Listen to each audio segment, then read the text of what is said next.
শুভেচ্ছা আমন্ত্রণ দুপুরের বাংলাদেশে। শুরুতেই শিরোনামগুলো জানাবো।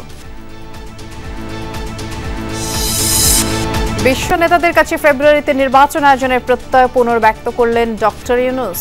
ভারসাম্যপূর্ণ গণতান্ত্রিক রাষ্ট্র গড়ে তোলাই লক্ষ্য।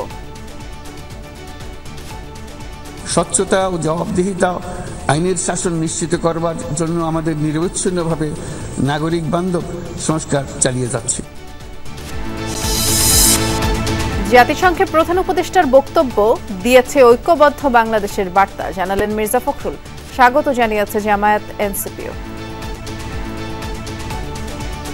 আমরা যারা রাজনৈতিক দলগুলো আছি আমাদের কোন রকমের সংশয় নেই, উই আর কনভিন্সড। নির্বাচন ফেব্রুয়ারিতে করার ব্যাপারে তো কোনো আপত্তি নেই, কিন্তু তার আগে কিছু বিষয় আছে গুরুত্বপূর্ণ যেগুলোকে সলভ করা দরকার। উদ্যোগগুলো সরকার গ্রহণ করার পথে সেগুলোকে পরিপূর্ণভাবে সমাপ্ত করা হয়। গদবাঁধা রাজনীতির দিন শেষ, মন্তব্য আমির খসরুর। ধারণ করতে হবে জুলাই অভ্যুত্থানের চেতনা। বিএনপিকে আদর্শ দল হিসেবে দেখতে চায় দেশবাসী। রাজনীতিতে এখন ভিশন থাকতে হবে, দূরদৃষ্টি থাকতে হবে। ওই গদবাঁধা রাজনীতি দিয়ে এখন আর চলবে না।